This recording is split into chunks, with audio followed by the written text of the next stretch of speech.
How's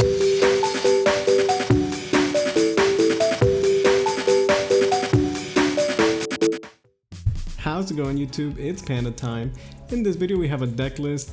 First place, Fenton at the UK regional that just happened. I truly believe that Fenton is the best player in EU. I've known Fenton for quite a long time, back in our Shoutouts days. He's a really cool guy, I really appreciate him, really like him as a friend. So definitely check out his list. A big thank you to Fenton. You know, he has done so much in the run. He's got in first place at the Gen Con Grand Prix back in September. Third place at a European Evo Cup, first place at the European Regional in December, third place at UK DigiFest, third place at the Ultimate Cup, and now first place at this UK Regional. So again, Fenton really, he's just the best in EU, man. If you ask me, it's not even close. Anyway, I hope you guys enjoy. Thanks for watching. What's up, YouTube? It's Panda time. I'm Fenton, friend of Lewis, and today I'm going to be doing a deck profile for a Demon Lord's deck that I won a UK in-person regional with this past weekend. It was 256 players. Before we start, let's just do a few shoutouts. Firstly, shout out to Tessero for sending me the initial list. I had no idea I was playing this format, so I asked him for a list and he sent it, and it's felt really good. I tweaked it a little, added a couple of texts that I thought would work out, and it did help quite a lot. But yeah, shout out to him for the deck. Shout out to the boys at Absolute Zero for the testing we do. It's really helpful for me to find my decks. And then shout out to Legion as well. And of course, big shout out to Lewis for posting this on his channel. So let's start the profile. For the eggs, 4 Digimon. I was initially playing 5. I was playing the start deck Pagumon, but I did lose some games just because I didn't have the option to trash a specific card I needed at a time. Games do go long, so it could be nice to have the 5th egg, but the trade-off for not having Digimon at some points, it just wasn't worth it to me, so with just the 4. Let's get into the rookies. Best rookie in purple, Gazimon. On deletion, draw 2, trash 1.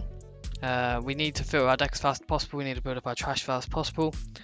This lets us do that, so it's just standard Gazimon. We don't really hard play rookies a lot in this deck, so we got 2 Tsukaimon. Secondary, best inherit purple has. We don't play memory tamer, so a lot of times we do get choked to 1. So this 1 memory does come up quite a lot in addition with Analog Boy for when we go for Cerberusmon stuff. We can go from 1 to 3 and then go into Lilithmon or Creepymon plays after that. Next up we have 3 copies of Gazimon. There's a lot of memory boosts in this format. You know, we got Mastermon and Yellow Hybrid with reinforced memory boosts. So well-timed Gazimon can just win you the game sometimes. We do evolve it in raising quite often and then build on top, so it's nice to have more than 2 or more than 1 to help clutch a win sometimes. And the last one is 1 Elecmon. Didn't really come up at all this weekend, but we don't like memory blocks ourselves, so its on deletion effect of being able to kill a level 3 does come up. And in combination with Deathclaw, it kills any armor in the game, because when you Deathclaw the Elecmon, they'll purge the Deathclaw effect, and then the Elecmon effect will trigger and blow up the rookie underneath it. So it's not bad, didn't really come up, but I can definitely see how it would. The champions, we've got the 4 Scan Mode, best champion in purple. Same with Gazimon, you want to fill up our trash and draw as much as possible, so it just helps us do that. On deletion, draw 3, trash 2. And then obviously pairing with it, we got the 1 of Gazimon. This deck's a lot harder than the purple deck from the last deck because you only have 1 Gazimon. You can't really, if you mess it up using it, or it's hard to come back in the game a lot of the times. But if you draw it, you can really win a lot of games a lot easier. It does set up for an easy Creepymon plus 9 memory with the Cerberusmon if your opponent plays into it. But outside of that, it's quite hard to do. The rest of our champions are a bunch of 1-ofs. 1 Witchmon. Security effect at the end of the battle gets played, and then on play return a purple level 5 or lower from your hand, from your trash to your hand.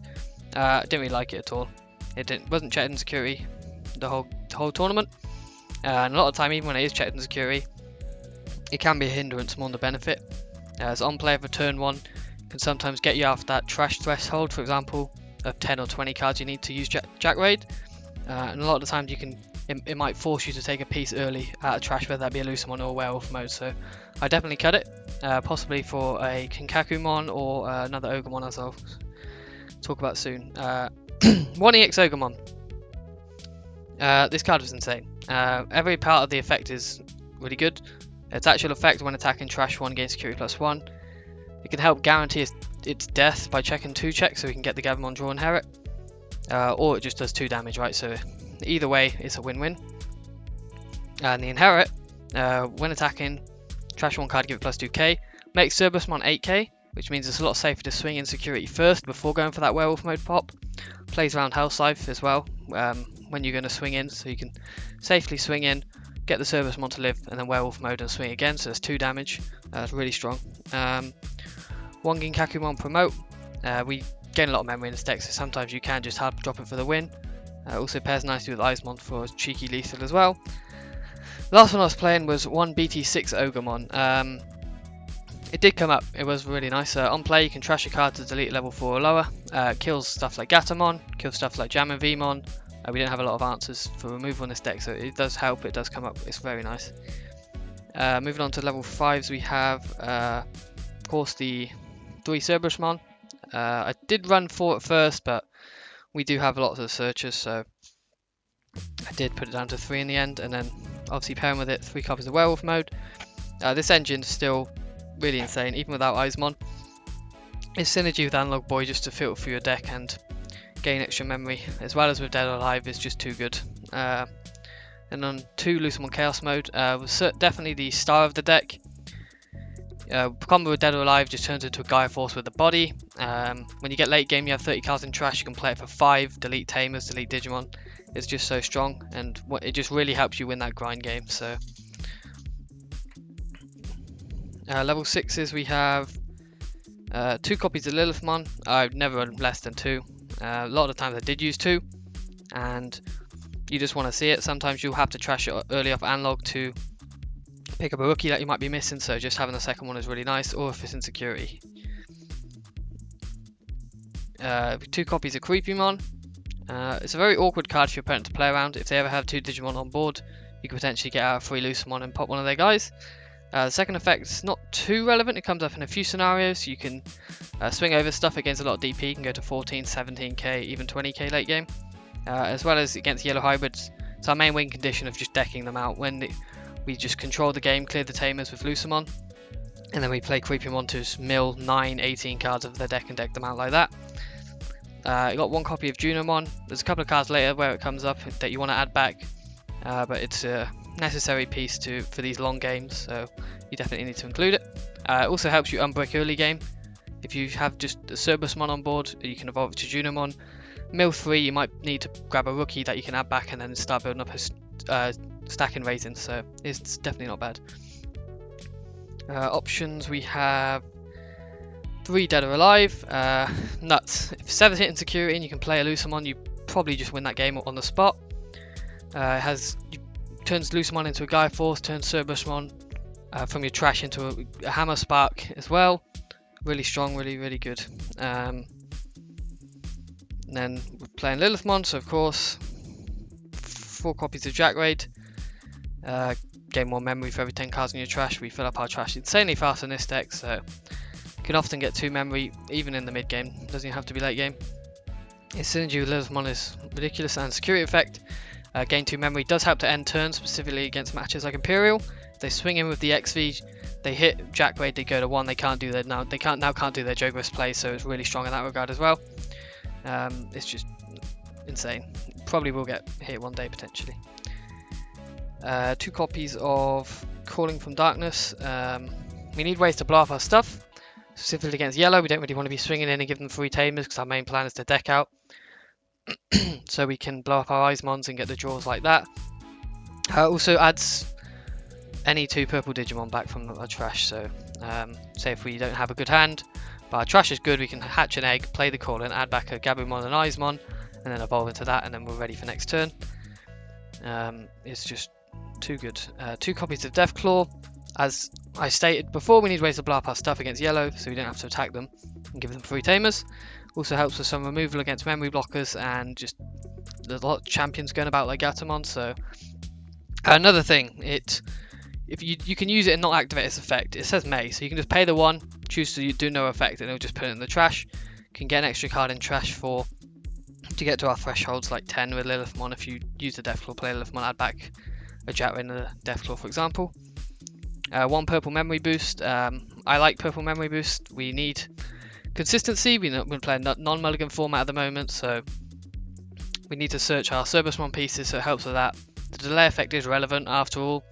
We're not playing a memory tamer, so it can help us go from 1 to 3 to do our Lilithmon plays, for example, or our Cerebusmon plays. So really strong, really like it. I'm tempted to bump it up to 2. I could cut a rookie for it.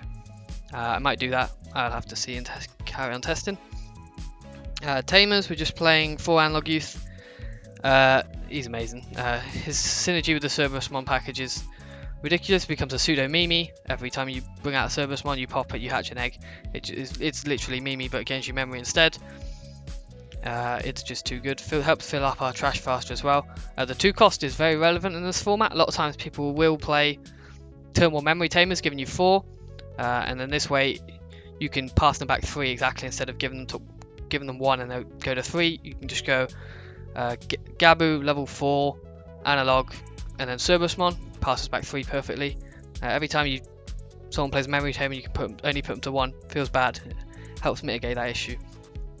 Last 2 cards, we got one of Yellow Luisthepanda. We are susceptible to aggro, so the recovery does come up quite a lot. Can play it off dead or alive in a pinch as well to get that recovery.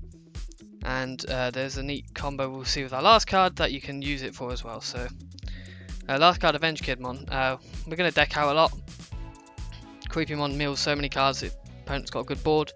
We play a ton of options as well, so you can reduce the cost to 0 even at some places. To reset our deck so we don't deck out.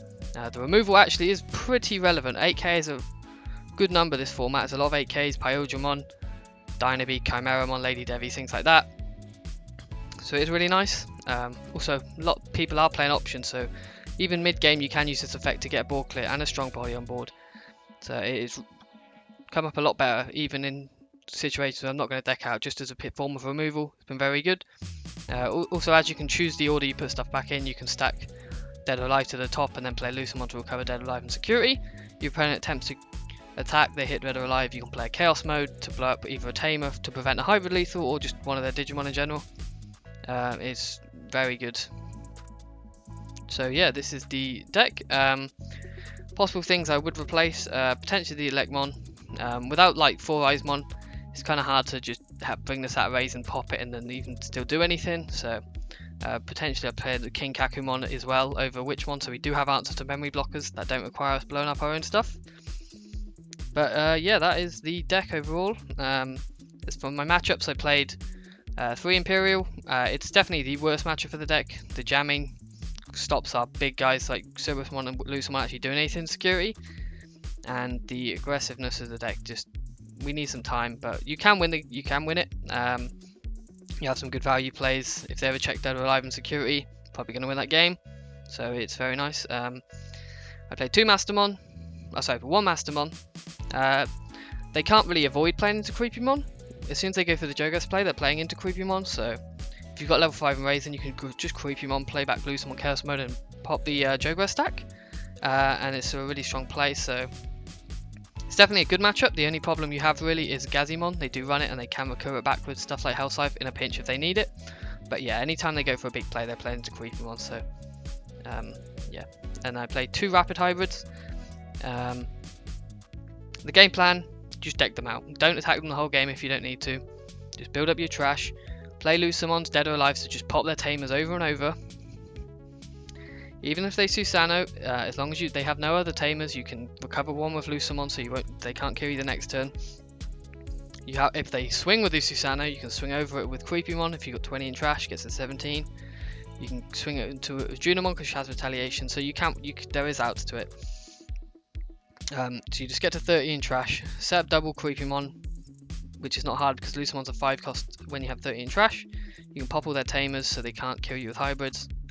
It's definitely a good matchup. And then I play 1 Blackwall Greymon as well. The deck's pretty slow. If they have a Blackwall Greymon to pass turn, you could just Dead or Alive blow up the stack with Luisthepon. You're just going to win that game. You just outvalue them, unless they have like extremely aggressive stuff with like BT8 Wall Greymon plus Omnimon combos, so 4 or 5 damage. You're pretty favoured in that matchup, but yeah, the deck ran smoothly. It definitely does take a lot of time to get used to. It's certainly the hardest deck I think I've ever played. You don't have that auto win button of just playing 3 Eyesmon anymore. So you kind of, it's certainly a learning curve, but it's extremely rewarding when you win with it, as with most Lilith decks have been in the past. So yeah, once again, thanks for Lewis for letting me do this on his channel, and thanks for watching, guys. Have a good day. Fenton out.